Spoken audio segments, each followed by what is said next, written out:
Okey, Assalamualaikum dan salam sejahtera. Okey, minggu ini kita akan masuk topik masih lagi tambah pecahan tapi penyebut dia tidak sama. Okey, untuk minggu ini cikgu akan pergi kepada sifir 2 dulu. Penyebut tak sama. Okey, bila penyebut tak sama kita kena samakan penyebut tu dulu, lepas tu barulah kita boleh tambahkan pengangka. Penyebut tu yang bawah Okey, pengangka tu yang atas B ni, B. Okey, B ni mesti bawah. Okey.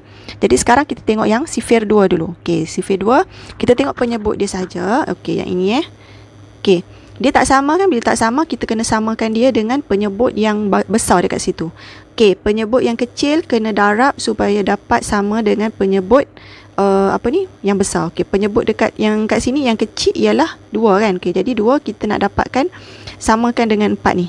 Jadi nak samakan dengan 4, 2 ni darab dengan 2 lah kan? Okey, kena darab dengan 2. Jadi dekat sini darab dengan 2. Bila penyebut ni darab dengan 2, atas pun kena darab dengan 2. Okey, jadi sekarang 1 darab 2 ni tadi, okey, salin balik 2 per 4, 2 per 4, kemudian tambah dengan, okey, awak ambil balik yang ini yang ini sama, dia tak akan berubah. Okey, tulis balik 1 per 4. Okey, dia tak berubah. Yang berubah yang depan ni sahaja. Dia akan jadi macam ni. Sebab dia dah darabkan tadi kan, sebab nak samakan penyebut. Okey, jadi sekarang bila dah macam ni, okey, bila dah macam ni, barulah kita boleh tambahkan dia punya pengangka dia dekat sini. Okey, 2 dengan 1 ni.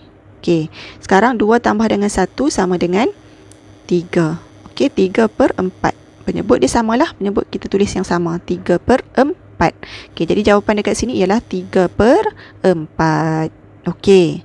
Okey, jadi kita pergi kepada soalan yang seterusnya. Okey, yang ini 2 dengan 6 pula. Okey, ni 2 dengan 6. Jadi kita nak dapatkan 6. Okey, penyebut dia 2 tu nak bagi sama dengan 6. Okey, jadi 1 per 2 tambah dengan 1 per 6. Okey, macam tadi juga kita tengok dekat sini 6. 6 ialah 2 darab dengan 3. Jadi dekat sini 2 darab dengan 3. Atas pun kena darab dengan 3. Okey. Okey, jadi sekarang kita salin balik yang ini. Okey, yang ini tadi kita salin balik 3. 1 darab 3, 3 per 6. Okey, salin balik. Tambah dengan, okey, yang ini tak berubah kan? Tadi cikgu cakap, jadi kita salin semula 1 per 6.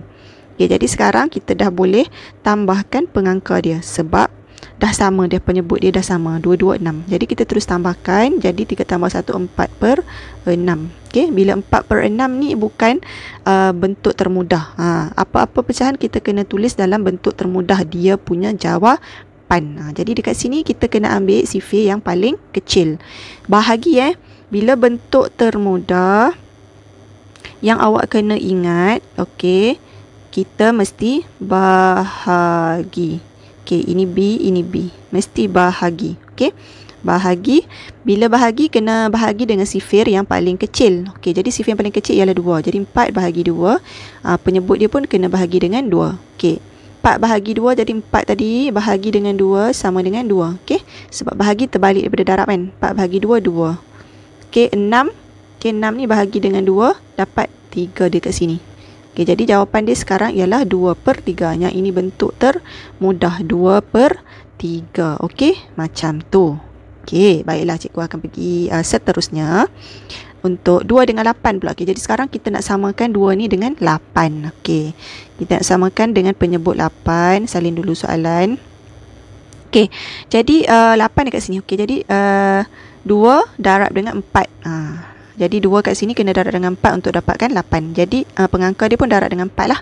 Okey, lepas tu sekarang kita salin semula yang ini. 1 darab 4, 4 per dengan 8. Okey, yang ini kita salin semula sebab sama kan. Okey, tambah dengan 1 per 8. Jadi sekarang kita dah boleh tambah dia punya pengangka dia. Okey, 4 tambah 1, 5 per dengan 8. Okey, 5 memang tak boleh bahagi dengan 2. Jadi bila tak boleh bahagi dengan 2, inilah jawapan dia yang betul, yang termudah. Bentuk termudah dia 5 per 8. Okey, macam tu. Okey, jadi seterusnya 2 dengan 10 pula. Okey, jadi kita tengok dekat sini 10. Okey, ialah 2 darab dengan 5. Okey, jadi kita salin dulu 1 per 2 tambah 3 per 10. Okey, jadi sekarang tadi darab dengan 5 kan. Okey, jadi 2 darab dengan 5. Atas pengangka dia pun darab dengan 5. Jadi 1 darab 5, 5 per dengan 10. Okey, per dengan 10. Tambah dengan yang ini kita salin semula sebab sama kan. 3 per 10. Jadi sekarang dia punya pengangka kita dah boleh tambahkan sebab penyebut dia dah sama. Jadi 5 tambah 3, 8 per 10. Okey, 8 per 10 ni masih boleh bahagi dengan 2. Bila boleh bahagi dengan 2, maksudnya kita kena cari bentuk termudah. Jadi kita bahagikan dengan 2. Bahagikan dengan 2. Okey, macam tu. 8 bahagi dengan 2. Okey, sama dengan 4. Okey, 4. Lepas tu 10 bahagi dengan 2 tadi, kita dapat 5. Okey. Jadi jawapan dia ialah 4 per 5 yang bentuk termudah. Mesti ingat bentuk termudah mesti kena bila boleh bahagi dengan 2, kita kena bahagi dengan 2 untuk dapatkan bentuk termudah. Okey, macam tu. Okey, untuk minggu ini itu sajalah. Tu sifir 2 dulu. Okey. Nanti cikgu akan bagi latihan. Okey, so sekian, terima kasih. Assalamualaikum.